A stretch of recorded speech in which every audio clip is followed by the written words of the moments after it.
ಎಷ್ಟು ದಿನದಿಂದ ಹೋರಾಟ ನಿಮ್ದು? ನಮ್ದು 2 ವರ್ಷ ಆಯ್ತು ಇಲ್ಲಿಗೆ. 2 ವರ್ಷದಿಂದ ಯಾರು ಸರ್ಕಾರ ಯಾವಿದ್ದವರು ಬಂದು ನಮ್ಮನ್ನ ಕೇಳಲಿಲ್ಲ. ನಾವು ಕೊಡಲ್ಲ ಭೂಮಿನ.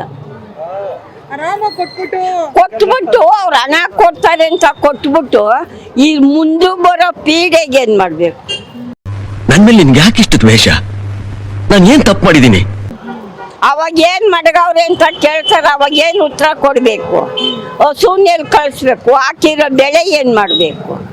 ನಾವು ಕಷ್ಟ ಬಿದ್ದು ಇಟ್ಟಿಲ್ದೆ ನೀರಿಲ್ದೆ ಅವಾಗ ಸಾಕಿ ಸಲ್ವಿ ಬೆಳೆ ಕಿತ್ತು ಭೂಮಿ ಮಾಡಿ ಸ್ವಂತ ಮಾಡಿದ್ದೀವಿ.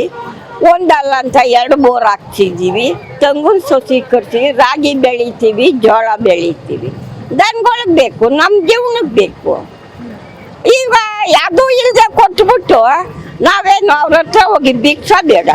ಭಿಕ್ಷೆ ಅಲ್ಲ, ಅವ್ರ ಕೆಲಸ ಕೊಡ್ತಾರಂತೆಲ್ಲ. ಏನು ಅವ್ರು ಕೆಲಸ ಕೊಡ್ತಾರೆ? ಬಾತ್ರೂಮ್ ತೊಳಿಯೋ ಕೆಲಸ, ಬಾತ್ರೂಮ್ ತೊಳಿಯೋ ಕೆಲಸ ಕೊಡ್ತಾರೆ. ಆ ಕೆಲಸ ಯಾಕೆ ಬೇಕು ನಮ್ಗೆ? ಅವ್ರು ಹೇಳಿದ್ರು ನ್ಯಾಯ ಆಯ್ತಾ ಕಣ್ರೆ? ಅಯ್ಯ, ನಾವು ರೈತರಾಗಿದ್ದೀವಿ, ಒಣಗ್ತೀವಿ. ಕಾಲದಿಂದ ರೈತರಾಗೇನೆ ಒಣಗ್ತಾ ಇರೋದು. ಈಗ ಇವತ್ತೇ ಏನು ಒಣಗ್ತಾ ಇಲ್ಲ. ಈಗ ನೀವು ರೈತರಲ್ವಾ? ಬೆಳೆದಕ್ಕೆ ನಿಮ್ಮ ದುಡ್ಡು ಇರುತ್ತಾ? ತಗೊಂತೀರಾ, ಬೆಳಿತೀರಾ? ಯಾಕೆ ಸಾಲ ತಗೊಂಡ್ರೆ ರೇಷ್ಮೆ ಬೆಳೀತಾರೆ, ಇರ್ತದೆ, ಸಂಪಾದನೆ ಮಾಡ್ತೀವಿ, ಹಾಲು ಉತ್ಪಾದನೆ ಆಯ್ತದೆ. ಕೆಲವೊಬ್ರು ರೈತರು ಸಾಲ ಮಾಡ್ಕೊಂತಾರೆ.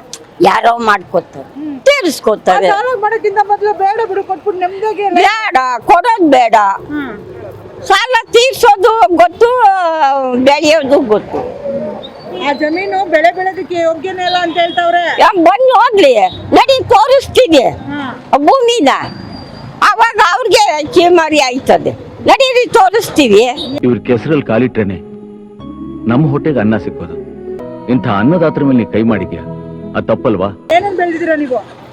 ಜೋಳ, ರಾಗಿ, ತೆಂಗಿನ ಸಸಿ ಎಲ್ಲ ಹಾಕಿದ್ದೀವಿ. ಹುಲ್ಲು ಹಾಕಿದ್ದೀವಿ, ಹಸುಗಳಿಗೆ ಹಾಲು ಕರಿತೀವಿ, ಹಾಕ್ತಾರೆ. ಎಷ್ಟು ಎಕರೆ ಇದೆ ನಿಮ್ದು? 2 ಎಕರೆ. 2 ಎಕರೆ ಇಷ್ಟೊಂದು ಬೆಳೆದಿದ್ದೀರಾ? ಏನು ಅದು ಫಲವತ್ತಾಗಿದೆಯಾ? ಮೋರಿ ನೀರಿಂದ ಬೆಳಿತೀರಾ ತಾನೆ? ಬೋರ್ ನೀರಿಂದ ಬೆಳಿತಾ ಇದ್ದೀರಾ? ಎಲ್ಲ ಹೇಳ್ತಾವ್ರೆ ಮೋರಿ ನೀರಿಂದ ಬೆಳಿತಾ ಇರ್ತಾರಂತ. ಅವರೇ ಇದ್ರೊಳಗೆ ಬೆಳೀತಾವ್ರೆ. ನಮ್ದು ಬೋರು ಅಲ್ಲ, ಬೋರು ಅಲ್ಲ, ಇದು ಮೋರಿ ನೀರು ಇವತ್ತೇನಾ ಆಗಿರೋದು? ಕಾಲದಿಂದ ಆಗಿರಲ್ವಾ? ಇನ್ನೊಂದು ಹೇಳ್ಬಿಡ್ತೀನಿ ಮೇಡಮ್, ಅದೇ ನಾವು ಪೇಪರ್ ತಿಂತೀವೋ ದುಡ್ಡು ತಿಂತೀವೋ, ಅವನು 10 ಕೋಟಿ ಕೊಟ್ರು ಅನ್ನನೇ ತಿನ್ನುತ್ತಾನೆ. ಎಲ್ಲ ಅನ್ನನೇ ತಿನ್ನುತ್ತಾನೆ. ಅನ್ನ ತಿಂದು ಜೀವನ ಮಾಡ್ತೀವಿ. ಅವನು ದುಡ್ಡು ಕೊಟ್ರೆ ಏನಾಯ್ತು ನಮಗೆ? ನಾವು ರೈತರೇನೆ. ಕರ್ನಾಟಕದಲ್ಲೇ ಗಂಡು ಕೂಡ ಇಲ್ಲಿ ಇದು ಸಿಗುತ್ತೆ, ಏನೋ ಪರಿಹಾರ ಸಿಗುತ್ತೆ ಅನ್ನೋದು ನಮಗಂತೂ ಗ್ಯಾರಂಟಿ ಇಲ್ಲ. ಯಾಕೆಂದ್ರೆ DK ಶಿವಕುಮಾರ್ ಅವ್ರಿಗೆ ಒಂದು ದಪ್ಪವಾದ ಚರ್ಮ ಇದೆ. ಆ ಚರ್ಮ ಕರೀಸಕ್ ಆಗ್ತಾ ಇಲ್ಲ ನಮಗೆ. 500 ದಿನದಿಂದ ರೈತರುಗಳು ಹೋರಾಟ ಮಾಡ್ತಾ ಇದೀವಿ. 500 ದಿನ ಹೋರಾಟ ಮಾಡ್ತಾ ಇದೀವಿ. ಯಾವುದೇ ಕಾರಣಕ್ಕೂ ಕೂಡ ಬರ್ದೆ, ಯಾವುದು ಕೇಳಿದಿರ ನಮ್ಮ ರೈತರ ಕಷ್ಟಗಳನ್ನ ಅಹವಾಲು ಸ್ವೀಕರಿಸಿರ ಇವ್ರ ಪಾಡಿ ಇವ್ರು ಇದ್ದಾರೆ. ಎಷ್ಟು ದಿನ ಹೋರಾಟ ಮಾಡಬೇಕು? ಪರ್ಕೆ ಸೇವೆ ಮಾಡೋದು, ಏನು ಒನಕೆ ಸೇವೆ ಮಾಡ್ಬೇಕಷ್ಟೇ ಬಾಕಿ ಇರೋದು. ಇವಂಗ್ ಯಾಕೋ ಅತಿ ಆಗೋಯ್ತು ಕಳ್ಳ ಸೀರಾ. ಯಾರ ಕೈಲಾದ್ರೂ ಸರಿಯಾಗಿ ಇಕ್ಕಿಸ್ಕೊತಾನೆ.